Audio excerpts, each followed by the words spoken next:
नमस्कार विद्यार्थियों, हमारे YouTube चैनल सब्जेक्ट प्लस पर आपका हार्दिक अभिनंदन, स्वागत, वंदन।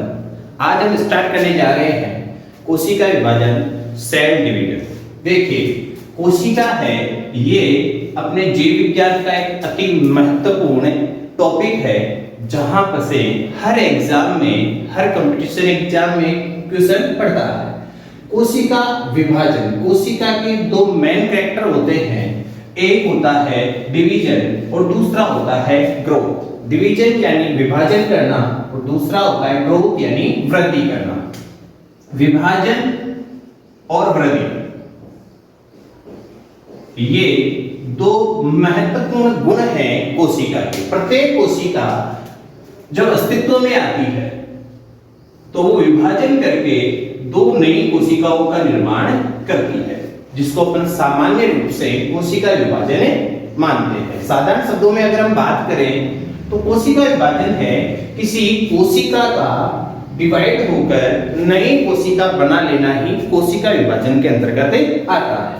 कोशिका विभाजन को जब हम समझें तो उसके लिए हमें सेल साइकिल या कोशिका चक्र को समझना बहुत जरूरी है। अब बात यह करें कि कोशिका चक्र क्या होता है, तो कोशिका चक्र है जब कोई नई कोशिका बनती है, उसके बनने से लेकर उसके विभाजन तक की संपूर्ण जो प्रक्रिया है वो कोशिका चक्रिया सेल साइकिल के नाम से जानी जाती है। अर्थात हम बात करें भाई कोशिका चक्र, साधारण बात करें हम तो किसी कोशिका के संपूर्ण जीवन काल को हम कोशिका चक्र मानते हैं, जिसका एक लगभग अपन समय माने तो 16 से लेकर 24 घंटे एक कोशिका अपना कोशिका चक्र या जीवन काल है वो पूरा करती है। तो कोशिका विभाजन संबंधित है कोशिका चक्र से। अब जब यहाँ पर हम देखें कि कोशिका विभाजन है, उसके बारे में सबसे पहले बताया किसने था, तो सबसे पहले रुडोल्फ विर्चोव नामक वैज्ञानिक ने कोशिका विभाजन के बारे में बताया और साथ ही एक परिभाषा उन्होंने दी, वो थी ओमनिस सेलुला ए सेलुला। ये एक अति महत्वपूर्ण परिभाषा थी रुडोल्फ विर्चोव की। यहां से कई बार एग्जाम्स में क्वेश्चन पड़ता है कि ओमनिस सेलुला ए सेलुला, ये जो डेफिनेशन है इसको अपन आधुनिक कोशिका सिद्धांत के नाम से भी जानते हैं। ये किसके द्वारा दिया गया था, तो रुडोल्फ विर्चोव द्वारा ये डेफिनेशन दी गई और इस डेफिनेशन में ये बताया गया कि एक नई कोशिका की जो उत्पत्ति होती है वो पूर्ववर्ती कोशिकाओं से होती है। तो सबसे पहले सेल डिवीजन के बारे में बताया रुडोल्फ विर्चोव नामक वैज्ञानिक ने। अब बात यह आती है कि इस यहाँ पर प्रत्येक सजीव का शरीर है वो कोशिका से बना है, तो क्या सभी कोशिकाएं विभाजन दर्शाती है? जी नहीं, बहुत ऐसी कोशिकाएं हैं जो विभाजन की प्रक्रिया से नहीं गुजरती हैं, जैसे आरबीसी, ब्लड में उपस्थित आरबीसी, लाल रुधिर कणिका, कंकाली पेशियां, तंत्रिका कोशिकाएं, ये ऐसी कोशिकाएं हैं जो कभी कोशिका विभाजन की प्रक्रिया से नहीं गुजरती हैं। तो यहाँ पर हम ये नहीं कह सकते कि अस्तित्व में जितनी भी कोशिकाएं हैं वो सभी कोशिका विभाजन की प्रक्रिया से गुजरती हैं। कुछ कोशिकाएं एक्सेप्शन के तौर पर हैं जो कोशिका विभाजन की प्रक्रिया से नहीं गुजरती हैं। अब दूसरी बात यह आती है कि कोशिका विभाजन क्यों होता है, एक कोशिका को ऐसी कौन सी घटनाएं होती हैं जिसके कारण विभाजन करने की आवश्यकता पड़ती है। तो यहाँ पर सबसे पहले हम देखें कोशिका विभाजन के कारण, तो कैरियोप्लाज्मिक इंडेक्स KI का घटना। अब किसी कोशिका के लिए KI मान क्या होता है, और KI मान का अगर हम फॉर्मूला देखें तो यहाँ पर है KI VN/VC माइनस VN। देखो VN क्या है, वॉल्यूम ऑफ न्यूक्लियस, और VC है यहां पर वॉल्यूम ऑफ सेल। तो यहां पर एक फॉर्मूला अपने पास तैयार हो गया है KI का, कि किसी भी कोशिका का KI मान निकालने के लिए अपन के पास फॉर्मूला है VN/VC माइनस VN, जहां VN दर्शाता है न्यूक्लियस का जो वॉल्यूम है, आयतन है उसको, और VC दर्शाता है वॉल्यूम ऑफ सेल यानी कोशिका के आयतन को। जब किसी कोशिका का KI मान घटता है तो कोशिका विभाजन की ओर अग्रसर होती है। अब यहाँ देखो, अगर अपन इसको डायरेक्ट कनेक्ट करें तो ये KI जो मान है वो सेल साइज को दर्शाता है। KI मान जो है वो दर्शाता है सेल साइज को, अर्थात कोशिका जब बनती है उसके बाद धीरे धीरे वो अपने साइज को ग्रोथ करती है, और जैसे जैसे साइज को ग्रोथ करेगी वैसे वैसे उसका KI मान घटेगा और वो विभाजन की ओर अग्रसर होगी। दूसरा रीजन हम देखें कोशिका विभाजन का, तो disturb of DNA RNA ratio, यानी DNA और RNA का जो अनुपात है वो जब एक कोशिका में डिस्टरबेंस होता है उसमें, तब भी कोशिका विभाजन की ओर अग्रसर होती है। तो दो पॉइंट आपको यहाँ याद रखने हैं कि कोशिका विभाजन क्यों करती है। पहला रीजन है अपने पास KI इंडेक्स का घटना, KI मान का घटना, और KI मान जो है वो इनडायरेक्टली सेल साइज को दर्शाता है। दूसरा है disturb of RNA DNA ratio. ये दो रीजन हैं जिसकी वजह से कोशिका विभाजन की प्रक्रिया को दर्शाती है। अभी हमने शुरुआत में बात की थी कोशिका विभाजन का संबंध किससे है, ये है कोशिका चक्र से। अब कोशिका चक्र है ये आपके सामने बना हुआ है। संपूर्ण जो कोशिका का कोशिका चक्र होता है उसकी दो प्रावस्थाएं होती हैं। एक प्रावस्था है, यहाँ पर हम देखें, यहाँ से पॉइंट आउट करते हैं, ये यहाँ से लेके यहाँ तक भी, जिसको कहते हैं इंटरफेज, और दूसरी जो अवस्था आती है उसको कहा जाता है एंड फेज। दो अवस्थाएं हैं। यहां देखें सेल साइकिल की इन दो अवस्थाओं के बारे में सबसे पहले बात की थी होवार्ड पेल्क नामक के वैज्ञानिक। होवार्ड व पेल्क ने इस सेल साइकिल की अवस्थाओं के बारे में बताया था। दो अवस्थाएं हैं, इंटरफेज और एंड फेज। इंटरफेज है, इसको हिंदी में अंतरावस्था कहा जाता है, और एम फेज है, इसको डी फेज के नाम से भी जाना जाता है, एम फेज या डी फेज। इंटरफेज है, ये भी तीन उप प्रावस्थाओं में बटी होती है, G1 फेज, S फेज और G2 फेज। और एम फेज है, ये भी कई प्रावस्थाओं से गुजरती है, जैसे prophase, metaphase, anaphase, telophase, cytokinesis. इन प्रावस्थाओं से एम फेज गुजरता है। यहां पर आप ध्यान से देख पा रहे होंगे, यहां एक G0 फेज लिखा हुआ है।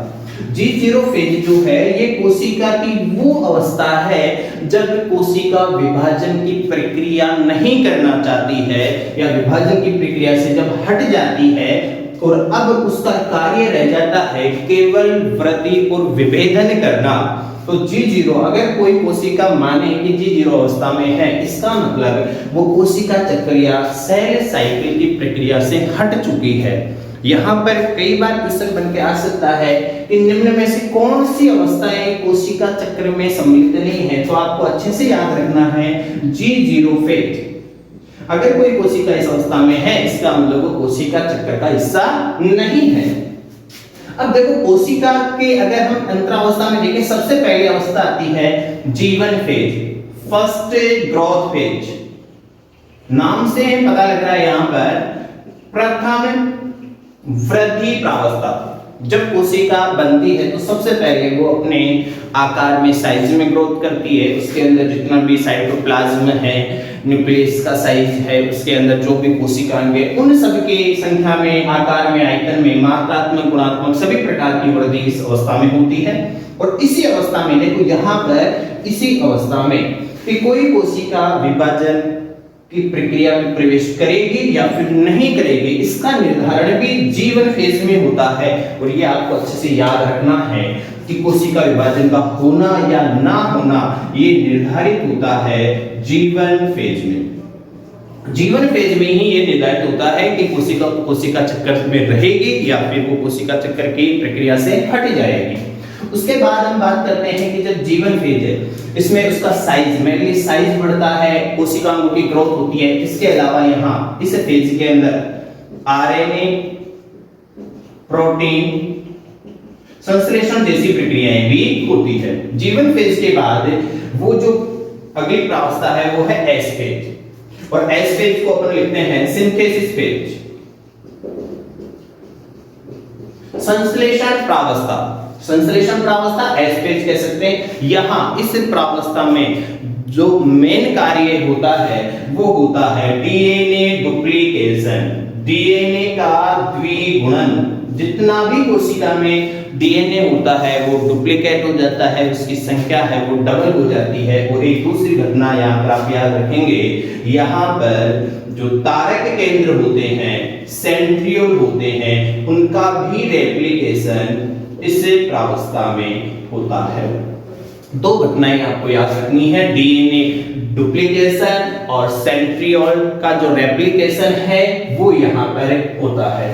उसके बाद आती है G2 फेज। G2 फेज है ये कोशिका विभाजन की एक वास्तविक तैयारी की अवस्था है कि जब कोशिका G2 फेज में चली गई है तो अब आगे वो विभाजन के लिए पूर्णतः तैयार हो गई है। और यहाँ पर भी mainly RNA and protein synthesis का प्रोसेस होता है। आरएनए एंड प्रोटीन सिंथेसिस का प्रोसेस इस G2 फेज में होता है। तो इंटरफेज है ये तीनों प्रावस्थाओं में है, G1 फेज, S फेज और G2 फेज। G1 फेज है, इसको प्री सिंथेसिस फेज भी कहते हैं क्योंकि सिंथेसिस फेज से पहले वाली अवस्था है। और G2 फेज है, इसको अपन पोस्ट सिंथेसिस फेज के नाम से भी जानते हैं। जब G2 फेज में कोशिका जाती है उसके बाद वो डिवीजन फेज में एंटर करती है। और डिवीजन फेज है या जिसको हम एम फेज भी कहते हैं, इस फेज में कोशिका जो है वो विभाजन की प्रक्रिया से गुजरती है। कोशिका चक्र सेल साइकिल है, इसको दो अवस्थाओं में हम पढ़ेंगे, एक है इंटरफेज और दूसरा है एम या डी फेज। इंटरफेज है, हिंदी में इसको अंतरा अवस्था के नाम से जानते हैं। एम या डी फेज, डी फेज को डिवाइडिंग फेज भी कहते हैं, डिवाइडिंग फेज।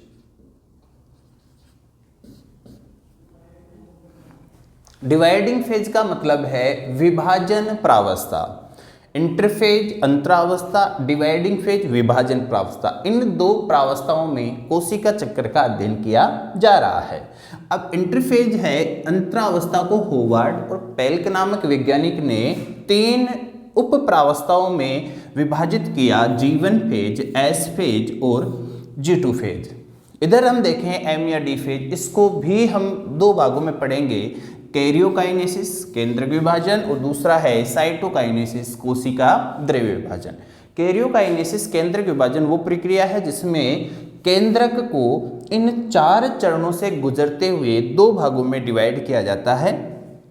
कैरियोकाइनेसिस की जो पहली प्रावस्था है वो प्रोफेज पूर्वावस्था, फिर सेकंड नंबर है मेटाफेज मध्यावस्था, एनाफेज थर्ड पश्चावस्था, टेलोफेज अंत्यावस्था। 4 प्रावस्थाओं में केंद्रक विभाजन का अध्ययन किया जाता है। और कैरियोकाइनेसिस की घटना के बाद कोशिका का एक केंद्रक 2 केंद्रकों में डिवाइड हो जाता है। उसके बाद हम देखें साइटोकाइनेसिस कोशिका द्रव्य विभाजन। पादप कोशिका प्लांट सेल में ये प्लेट मेथड यानी पट विधि द्वारा संपन्न होता है और एनिमल सेल के अंदर ये क्लीवेज मेथड विदलन विधि या खांच विधि द्वारा कोशिका द्रव्य विभाजन संपन्न किया जाता है। देखिए बच्चों, यहाँ पर हम जो टॉपिक अध्ययन कर रहे हैं वो है अपना कोशिका चक्र। और कोशिका चक्र में मेनली जो हम यहाँ पर पढ़ने जा रहे हैं वो पढ़ेंगे इंटरफेज अंतरावस्था को। अंतरावस्था जो है इसको मिडिल स्टेज ऑफ सेल भी कहा जाता है। इंपॉर्टेंट बात है बच्चों, याद रखना है, इंटरफेज जो है उसको हम मिडिल स्टेज ऑफ सेल कहेंगे। क्यों कहेंगे भाई? बिकॉज देखिए इंटरफेज जो है वो 2 एम फेज के बीच की अवस्था है। जब एक कोशिका विभाजन करती है, विभाजन करना मतलब एम फेज से गुजर चुकी है, अब विभाजन उसने किया तो विभाजन करने के बाद वो कौन सी प्रावस्था में एंटर करेगी? इंटरफेज में करेगी। और इंटरफेज के बाद मैच्योर होगी और मैच्योर होकर वापस एम फेज में प्रवेश कर जाएगी। यानी 2 एम फेज के बीच की जो अवस्था है वो इंटरफेज है, इसलिए इसको हम मिडिल स्टेज ऑफ सेल के नाम से जानते हैं। उसके बाद इसको उपापचयी सक्रिय अवस्था के नाम से भी जाना जाता है। उपापचयी सक्रिय अवस्था क्यों कहते हैं? देखिए इसमें RNA, DNA, protein synthesis, synthesis मतलब संश्लेषण। इंटरफेज अवस्था के अंदर उपापचयी सक्रियता पाई जाती है, इस दौरान कोशिका आरएनए, डीएनए और प्रोटीन्स का जो है वो संश्लेषण करती है। इसको तैयारी अवस्था के नाम से भी जानते हैं। तैयारी अवस्था के नाम से क्यों जानते हैं बच्चों? यहाँ देखें, इंटरफेज ही वो अवस्था है जिस अवस्था में कोशिका अपने आप को तैयार करती है डिवाइडिंग करने के लिए, विभाजने करने के लिए। तो ये यहाँ पर हमने सेल साइकिल की विभिन्न अवस्थाओं के बारे में देखा है। अब यहाँ पर कोशिका चक्र से रिलेटेड एक और बिंदु का हम यहाँ अध्ययन करेंगे, कोशिका चक्र का नियमन, रेगुलेशन। कोशिका चक्र का नियमन या रेगुलेशन है वो कैसे किया जाता है? तो बच्चों यहाँ ध्यान दें आप, cyclin dependent kinase CDKS enzyme,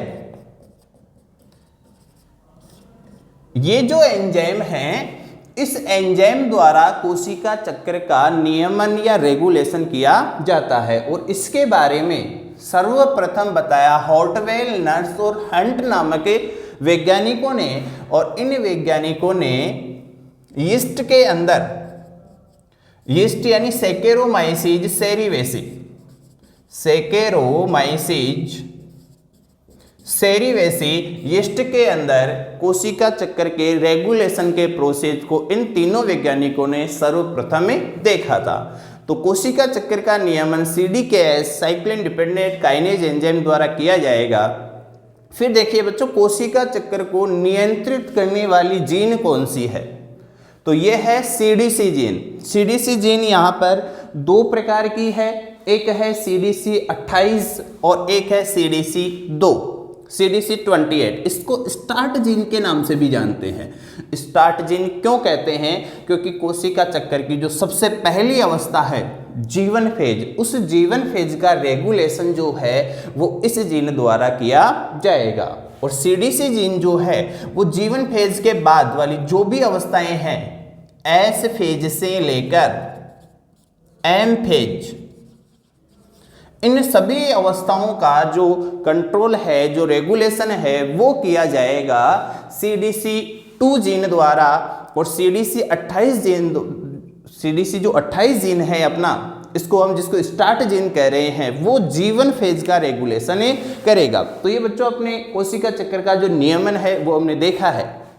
अब इंटरफेज की ये जो 3 अवस्थाएं हैं, ये बहुत ही महत्वपूर्ण अवस्थाएं हैं। और इन अवस्थाओं में कई प्रकार से क्वेश्चन पुटअप किए जाते हैं विभिन्न प्रकार की एग्जाम्स के अंदर, जिनको जानना अपने लिए बेहद आवश्यक है, बहुत जरूरी है। अब सबसे पहले हम जानेंगे जीवन फेज के बारे में कि जीवन फेज जो है इसको किस नाम से हम और जान सकते हैं। जीवन फेज, देखिए बच्चों, जीवन फेज जो है, जी शब्द का मतलब जीव जो हमने टर्म यूज लिया है, यहाँ इसको का अपन पूरा नाम देखें, भाई जीवन का अर्थ क्या है यहाँ पर, तो इसको ग्रोथ या गैप फर्स्ट फेज के नाम से भी जाना जाता है। जी का मतलब क्या है यहाँ पर? ग्रोथ या गैप। प्रथम वृद्धि काल या प्रथम अंतराल काल हम इसको कह सकते हैं। इसके अलावा जो जीवन फेज है, इसको हमें पूर्व संश्लेषण प्रावस्था भी कहते हैं। पूर्व संश्लेषण प्रावस्था, पूर्व संश्लेषण प्रावस्था भी इसको कहा जाता है। और ये जो फेज है ये आती है, देखिए अभी हमने कुछ देर पहले सेल साइकिल देखा था, उस सेल साइकिल में अगर हम देखेंगे तो जीवन फेज जो है वो आती है एम फेज और एस फेज। एम फेज और एस फेज के बीच की मध्य की अवस्था है जीवन फेज। तो पूर्व संश्लेषण प्रावस्था इसको कहा जाता है, एम फेज और एस फेज के बीच की मध्यावस्था इसको कहा जाता है। अब इस फेज में कोशिका क्या करती है, देखो यहां जीवन फेज से कोशिका की तैयारी प्रक्रिया प्रारंभ हो जाती है। किसकी तैयारी प्रक्रिया? कोशिका के विभाजन करने की जो तैयारी है वो इस अवस्था में प्रारंभ हो जाती है। और तैयारी प्रक्रिया के दौरान यहाँ इस प्रावस्था में जो कोशिका है वो आरएनए एंड प्रोटीन सिंथेसिस प्रारंभ कर देती है। आरएनए और प्रोटीन संश्लेषण का जो कार्य है वो इस प्रावस्था में प्रारंभ हो जाता है और इसके अलावा कोशिका के जो कोशिकांग हैं उनके संख्या में भी इस प्रावस्था में वृद्धि होती है। कोशिका का जो साइज है, सेल साइज, कोशिका का जो आकार है वो भी यहाँ पर इस प्रावस्था में ग्रोथ करता है। और एक जो यहाँ पर बात अपन और जाने तो जीवन फेज जो है वो इंटरफेज अंतरा प्रावस्था की सबसे लंबी प्रावस्था है। इंटरफेज की जो तीनों अवस्थाएं हैं उन तीनों प्रावस्थाओं में सबसे लंबी जो प्रावस्था है वो अपनी जीवन फेज है। तो बच्चों यहाँ जीवन फेज जो है, जीवन फेज एक निर्णायक अवस्था भी मानी जाती है, निर्णायक अवस्था भी हम इसको मानते हैं। अब निर्णायक अवस्था किस दृष्टि से हम इसको मानेंगे? देखो, जीवन फेज में ही ये निर्धारित होता है कि कोशिका को आगे विभाजन प्रोसेस से गुजरना है या इसको विभाजन प्रक्रिया से हटना है। तो अगर कोशिका जीवन फेज में है और वो विभाजन प्रक्रिया से हटना चाहती है तो वो कोशिका है वो एंट्री कर जाती है G0 फेज में। और G0 फेज में जैसे ही कोशिका एंटर करेगी वो सेल साइकिल के प्रोसेस से हट जाएगी। तो जीवन फेज में हमने देखा है कि जीवन फेज जो है उसमें कौन कौन से कार्य यहाँ पर किए जा रहे हैं। अब जीवन फेज के बाद में अगर हम देखें तो दूसरी जो अति महत्वपूर्ण प्रावस्था आती है वो आती है अपनी एस फेज। और एस फेज जो है यहाँ से कई बार कंपटीशन एग्जाम में क्वेश्चन पुटअप होते हैं। एस फेज का अर्थ हम जाने तो एस फेज है वो है सिंथेसिस प्रावस्था। एस फेज सिंथेसिस प्रावस्था जिसको हिंदी में हम कहेंगे संश्लेषण। सिंथेसिस का अर्थ होता है संश्लेषण या फॉर्मेशन। सिंथेसिस फेज हम यहां पर इसको बोल रहे हैं। सेकंड फेज है इंटरफेज की, ये सेकंड फेज है जो जीवन व G2 फेज के बीच आती है। देखिए बच्चों, जीवन और G2 फेज के बीच की प्रावस्था है सिंथेसिस फेज, एस फेज इसको हम कहेंगे। इस प्रावस्था में क्या क्या प्रक्रियाएं कोशिका में होती हैं तो वो हम देखें। ये जो हम बात करने जा रहे हैं अगले प्रक्रिया की जो एस फेज में संपन्न होती है बहुत ही ज़्यादा महत्वपूर्ण है, जहाँ से बहुत बार क्वेश्चन पुटअप होता है। देखिए बच्चों, एस फेज के अंदर डीएनए का डुप्लीकेशन होता है। डुप्लीकेशन कह दें या हम इसको रेप्लिकेशन कह दें, डुप्लीकेशन कह दें या हम इसको रेप्लिकेशन कह दें। डीएनए जितना कोशिका में होता है वो जब इस प्रावस्था में कोशिका एंटर करती है तो डीएनए की जो मात्रा होती है, गौर से सुने बच्चों, डीएनए की जो मात्रा होती है वो दुगनी होती है। अगर हम माने कि कोशिका में डीएनए 2C है तो इस प्रावस्था से जब कोशिका गुजरेगी तो कोशिका में डीएनए कितना हो जाएगा? 4C हो जाएगा। बहुत ही इंपॉर्टेंट बात है जो आपको याद रखनी है, डीएनए की जो मात्रा है वो दुगनी हो जाती है। लेकिन एक बात और आप यहाँ ध्यान रखेंगे, गुणसूत्रों की संख्या पर कोई प्रभाव नहीं पड़ता है। गुणसूत्रों की संख्या है उस संख्या पर कोई प्रभाव यहाँ नहीं पड़ेगा, गुणसूत्रों की संख्या उतनी ही रहेगी। केवल डीएनए की जो मात्रा है वो डुप्लीकेशन के द्वारा डबल हो जाती है। उसके अलावा इस प्रावस्था के अंदर हम देखें तो हिस्टोन प्रोटीन, हिस्टोन जो प्रोटीन है वो सिंथेसिस प्रक्रिया होगी। हिस्टोन प्रोटीन का संश्लेषण भी इस प्रावस्था में होगा। और अब चूंकि यहाँ डीएनए की मात्रा डबल हो रही है तो डीएनए को बनाने वाले जो एंजाइम है, डीएनए पॉलीमरेज एंजाइम, उसका भी संश्लेषण जो है या उसकी जो प्रक्रिया है वो सक्रियता है वो भी यहाँ पर लगातार जारी रहती है। क्योंकि यहाँ डीएनए का डुप्लीकेशन होना है तो उसके लिए जो आवश्यक एंजाइम है वो आवश्यक एंजाइम यहाँ पर सक्रिय रहते हैं। हालांकि इस एंजाइम का जो बनना है इसकी जो संश्लेषण होना है वो जीवन फेज में ही प्रारंभ हो जाता है, लेकिन सक्रियता इस प्रावस्था में सबसे ज़्यादा रहती है। दूसरी हम यहाँ पर और एक बात कर रहे हैं कि कोशिका के अंदर जो तारक काय होता है, उस तारक काय में जो तारक केंद्र होते हैं जिसको हम सेंट्रियोल कहते हैं, सेंट्रियोल या तारक केंद्र, उसका भी यहाँ पर रेप्लिकेशन होता है। तारक केंद्र जो है वो एक से रेप्लिकेट होकर यहाँ पर संख्या में 2 हो जाते हैं, तो सेंट्रियोल जो है उसका भी रेप्लिकेशन इस प्रावस्था में होता है, डीएनए का भी रेप्लिकेशन यहाँ पर होता है। और ये अति महत्वपूर्ण ये पॉइंट है जो आपको याद रखना है कि डीएनए का डुप्लीकेशन जो है वो कौन सी प्रावस्था में होता है, तो आप अच्छे से समझ गए होंगे। यहाँ डीएनए का जो डुप्लीकेशन है वो एस फेज के अंदर कंप्लीट होता है। अब हम आगे देखें अपनी तीसरी जो प्रावस्था है G2 फेज, जिसको अपन सेकंड ग्रोथ फेज के नाम से भी जान सकते हैं। G2 phase, second growth phase या सेकंड गैप फेज भी हम इसको कह सकते हैं। सेकंड ग्रोथ या गैप फेज, सेकंड ग्रोथ या गैप फेज हम इसको जानेंगे।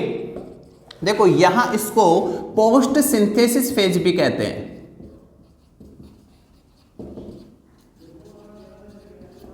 पश्च संश्लेषण प्रावस्था, देखिए यहां क्यों कह रहे हैं इसको सिंथेसिस फेज, अभी हम इससे पहले पढ़े हैं।